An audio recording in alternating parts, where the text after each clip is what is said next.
오늘의 이야기에 귀 기울여 주시는 것만으로도 여러분의 현명한 판단에 큰 힘이 될 것입니다. 잠시 시간을 내어 좋아요와 구독을 눌러주시면 저희가 더 깊이 있는 지식을 나누는데 큰 동력이 됩니다. 여러분의 가정에 늘 평안이 가득하기를 기원하며 오늘의 이야기를 시작하겠습니다. 지금 대한민국은 환율 1,500원이라는 거대한 공포와 마주하고 있습니다. 많은 분들이 이 숫자를 보며 1997년 우리 모두를 힘들게 했던 외환위기의 악몽을 떠올리실 겁니다. 이러다 나라가 또다시 어려워지는 것은 아닌가 하는 불안감이 사회 전반에 퍼져나가고 있습니다. 하지만 정말 지금이 그때와 같은 위기일까요? 결론부터 말씀드리자면 상황은 그때와 완전히 다릅니다. 물론 1,500원이라는 환율은 분명 부담스러운 숫자입니다. 하지만 20여 년 전의 1,500원과 지금의 1,500원은 그 무게가 다릅니다. 그동안 우리 경제의 규모가 커졌고 전반적인 물가 수준, 즉 인플레이션을 감안하면 지금의 1,500원은 과거의 충격과는 비교할 수 없습니다. 어떤 전문가는 그때와 같은 공포를 느끼려면 환율이 3,000원은 되어야 할 것이라고 말할 정도입니다. 더 중요한 사실은 환율이라는 하나의 지표만 보고 경제 전체를 판단해서는 안 된다는 것입니다. 지금 우리 경제에는 환율 상승이라는 악재를 상당 부분 상쇄시켜줄 강력한 방패막이 하나 있습니다. 바로 저유가입니다. 환율이 오르면 수출 기업은 웃고 수입 기업은 웁니다. 똑같은 1달러짜리 반도체를 팔아도 예전에는 1,200원을 벌었지만 지금은 1,500원을 버니 수출 대기업 입장에서는 가만히 앉아서 돈을 버는 셈이죠. 하지만 우리 같은 일반 시민들은 힘들어집니다. 해외에서 사오는 모든 물건의 가격이 오르기 때문입니다. 당장 주유소 기름값부터 해외 직구 상품까지 우리의 지갑은 얇아질 수밖에 없습니다. 그렇다면 왜 이렇게 원화 가치가 떨어지는, 즉 원화 약세가 계속되는 걸까요? 가장 큰 이유는 바로 대한민국에서 해외로 나가는 돈이 너무 많기 때문입니다. 많은 투자자들이 국내 주식시장 대신 미국 주식에 투자하기 위해 달러를 사들이고 있고 기업들은 트럼프 행정부 시절부터 약속했던 대미 투자를 이행하기 위해 막대한 달러를 해외로 보내고 있습니다. 과거 2000년대 중반 우리 원화가 강세였던 시절을 떠올려보면 지금과 정반대였습니다. 당시에는 조선, 반도체, 가전 등 우리 산업이 세계를 제패하며 중국과 미국에서 벌어들인 달러가 넘쳐났습니다. 모두가 원화를 사려고 줄을 섰죠. 하지만 지금은 우리가 위안화나 달러를 찾아야 하는 상황이 된 것입니다. 이처럼 구조적인 자금 유출이 원화 약세의 근본적인 원인입니다. 하지만 앞서 말씀드렸듯이 우리에게는 저유가라는 든든한 방어막이 있습니다. 우리나라는 기름 한 방울 나지 않는 나라로 원유 수입 의존도가 매우 높습니다. 유가가 오르면 나라 경제 전체가 휘청일 정도죠. 그런데 다행히도 국제 유가는 앞으로도 안정적인 흐름을 보일 가능성이 큽니다.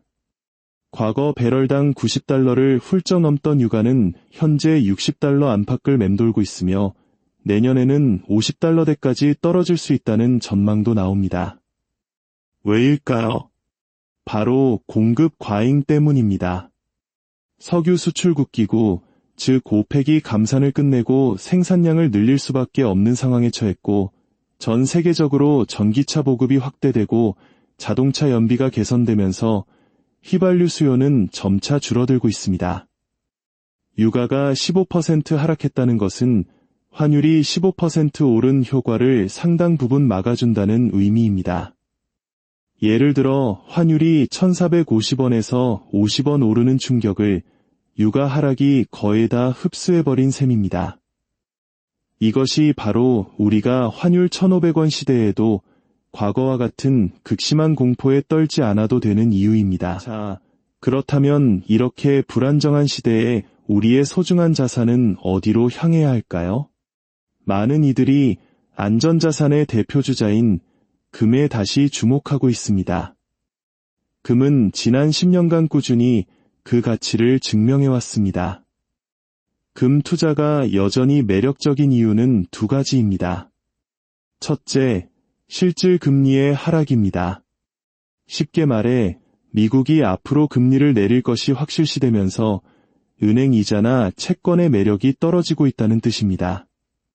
금은 이자를 주지 않는다는 단점이 있지만 반대로 금리가 내려가는 시기에는 채권보다 더 매력적인 투자처가 됩니다. 둘째, 각국 중앙은행의 폭발적인 수요입니다. 특히 중국과 러시아 등 미국 달러 패권에 도전하는 국가들은 외환 보유고에서 달러 비중을 줄이고 그 자리를 금으로 채우고 있습니다. 이러한 움직임은 지정학적 갈등이 계속되는 한 멈추지 않을 것입니다. 이러한 이유로 금 가격은 앞으로도 15에서 20% 추가 상승할 여력이 충분하다는 분석이 지배적입니다. 그렇다면 주식시장은 어떨까요? 특히 대한민국 주식시장, 코스피는 어떨까요? 놀랍게도 많은 전문가들은 내년 상반기 한국 증시가 미국 증시보다 더 강하게 상승할 수 있다고 예측합니다.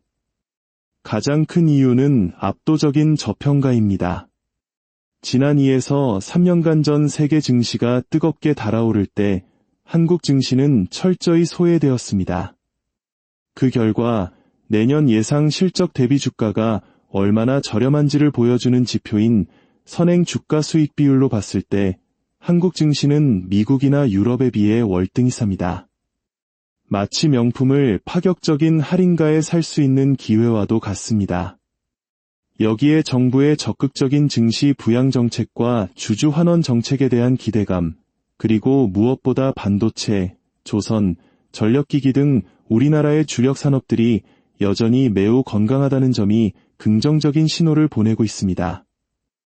지금의 조정 국면이 오히려 용기를 내어 주식을 매수할 절호의 기회라는 목소리가 커지는 이유입니다. 그렇다면 반도체 다음으로 우리 경제를 이끌어갈 새로운 주도주는 어디에서 나타날까요? 우리는 혁신의 사례를 아주 가까운 곳에서 찾아볼 수 있습니다. 수십 년간 농심과 오뚜기가 양분하던 라면 시장에 삼양의 불닭볶음면이라는 혁신이 나타났습니다.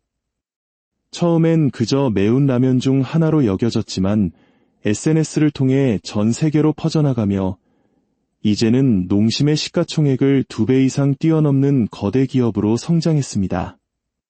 이처럼 기존의 판을 뒤흔드는 혁신은 바이오, K컬처, 그리고 에너지 산업에서 나타날 가능성이 높습니다.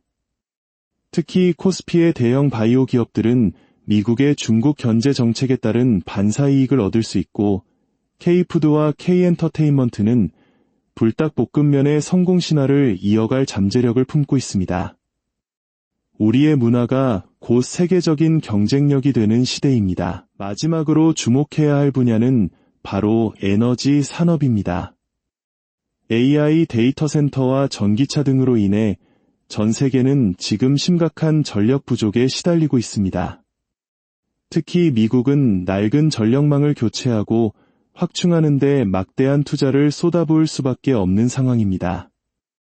이는 변압기 등 전력기기를 만드는 우리 기업들에게는 엄청난 기회입니다. 더 나아가 생산된 전기를 저장하는 기술인 ESS, 즉 에너지 저장 장치와 태양광 산업이 결합하여 새로운 성장 동력을 만들어낼 것입니다. 이처럼 우리 경제는 새로운 희망의 싹을 틔우고 있습니다. 환율 1,500원이라는 숫자에 갇혀 공포에 떨기보다는 변화의 흐름을 읽고 새로운 기회를 포착하는 지혜가 필요한 때입니다. 시장이 하락할 때 용기를 내는 것은 정말 어려운 일입니다. 하지만 경험적으로 우리는 알고 있습니다. 위기 속에서 기회가生まれるということを 두려움에 사로잡혀 시장에서 도망치기보다는 신중하되 용기 있는 한 걸음을 내디뎌야 할 때입니다.